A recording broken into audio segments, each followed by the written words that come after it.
વિભાગના અધિકારી સાથે ટેલિફોનિક વાતચીત કરી, શું વાતચીત? વન વિભાગના અધિકારી એસીએફ જોડે વાત થઈ મારી. મેં એમને સ્પષ્ટ કીધું કે આ પ્રશ્ન હલ તમારે જ કરવાનો છે, કારણ કે તમે અહીંના લોકોને જમીન ખેડતા અને ખેતી કરતા રોકી રહ્યા છો.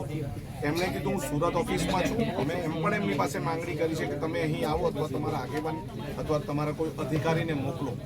અહીંના લોકો આટલા દિવસથી હડતાલ પર બેઠા છે, ભૂખા છે, પરંતુ જો સરકારી અધિકારીનું રૂવાટું પણ ફરકતું નહીં હોય તો બહુ ખરાબ અને ખોટી વાત છે. આદિવાસી સમાજના છે, આસમાની ખેતી કરતા છે, નથી કે ઉનાળામાં, નથી કે કાયમી ખેતી કરતા, છતાં પણ એમને ખેતી કરતા રોકવા માટે જંગલ ખાતાના અધિકારીઓ મોટા મોટા ખાડા કરી દીધા છે, જ્યાંથી કોઈ પસાર નહીં થઈ શકે.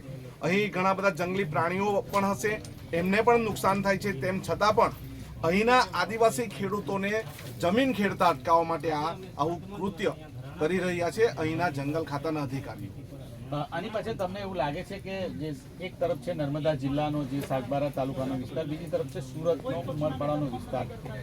ઉમરપાડાના લોકોએ જે આ ગ્રામજનોની વિરુદ્ધમાં છે, એ લોકો એવું કહે છે કે આ કાયદેસર નથી અને એ લોકો ખેતી નથી કરતા. આની પાછળ તમને શું લાગે છે? બે ભાઈઓની લડાઈ હોય કે બે ગામની લડાઈ હોય તો એનું સોલ્યુશન કોણ કરે? અધિકારીઓ કરે. આ જંગલની જમીન અને જંગલની જમીન ખેડવાનો કાયદો 2006માં આવ્યો પછી આ જમીન ખેડતા હતા, કોઈ રોકટોક નહીં હતી. બંને તાલુકાના લોકો હળીમળીને આ ખેતી કરતા હતા. પરંતુ 2024 પછી 2025માં અહીં આ ખેડતા રોકવામાં આવ્યા અને આ માત્ર ને માત્ર રાજકીય લડાઈ છે, રાજકીય સ્ટન્ટ છે, જેના કારણે સાગબારાના 11 થી 12 ગામના ખેડૂતોએ હેરાન થવું પડે છે. જે સામે જે ઉમરપાડાના જે લોકો છે, તમને એવું લાગે છે કે એમને કોઈ રાજકીય સમર્થન? કારણ કે એ લોકો પણ અત્યારે તાજેતરમાં એમને મિટિંગ કરી હતી એ પ્રકારની, અને આગામી દિવસોમાં એ પણ આ જે મુદ્દાને લઈને પોતાની રીતે એમની રજૂઆત કરનાર છે. તમને શું લાગે છે આ બાબતે? કોઈ રાજનીતિ કે એમની પાછળ કોઈ મોટા નેતા હોય કે પછી શું લાગે તમને? મોટા નેતાના હાથ વગર કોઈ દિવસ અમારા ખેડૂતો કે આવું આટલું મોટું આંદોલન કરી શકતા નથી.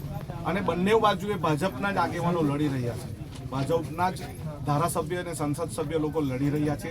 ત્યારે આનો સોલ્યુશન લાવવા માટે અધિકારીઓ છે, સનદ નથી આપી, પરંતુ દાવાઓ મૂક્યા છે. સાગબારા જે સાચું હશે તે કરવાની જરૂર છે અને એમાં સરકારની એન્ટ્રી અથવા તો જંગલ ખાતાની એન્ટ્રી અથવા તો ટ્રાઇબલ સપ્લાયની એન્ટ્રી વગર શક્ય થવાનું નથી.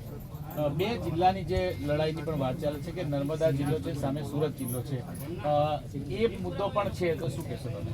નર્મદા જિલ્લો અને સુરત જિલ્લો, નર્મદા જિલ્લો છૂટો પડ્યો, સુરત જિલ્લો હતો જ, પરંતુ જે ખેડતા હતા જે તે સમયમાં ખેડૂતો, ત્યારે એવો કોઈ નર્મદા જિલ્લો પણ નહીં હતો અને અનાદિકાળથી ખેડતા આવેલા છે. પરંતુ જ્યાર પછી જંગલ જમીનનો કાયદો આવ્યો પછીથી ખેડાણ કરવાનું, અને કેટલાક પક્ષના લોકોને એવું છે કે મારા બાજુના, મારા જે વિસ્તારમાં ગામો આવે છે એ ગામના લોકોને ખુશ કરું, અને આ બાજુ પણ એવું જ થાય છે કે મારા ગામના વિસ્તારના લોકોને મેં ખુશ કરું, પરંતુ સોલ્યુશન લાવતા નથી. અને એના કારણે અમે અહીંના લોકો અહીંયા જે ધરણા પર બેઠા છે એમની મુલાકાત કરવા માટે આવ્યા, અને જે સાચું હશે તે કરવા માટે જ અમે કહેતા છે, અમે કંઈ ખોટું કરવા કહેતા નથી.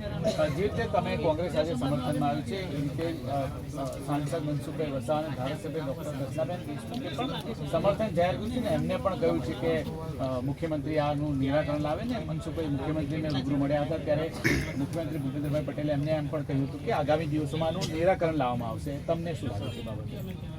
જ્યારે સત્તાધારી પક્ષના સાંસદ આવીને જો ધરણા પર બેસતા હોય અને સત્તાધારી પક્ષના ધારાસભ્ય આવીને ધરણા પર બેસતા હોય તો મને લાગે એમનું કંઈ સરકારમાં કંઈ ચાલતું નહીં હોય એવું લાગે, અથવા એમનું કોઈ સાંભળતું નહીં હોય એવું લાગે.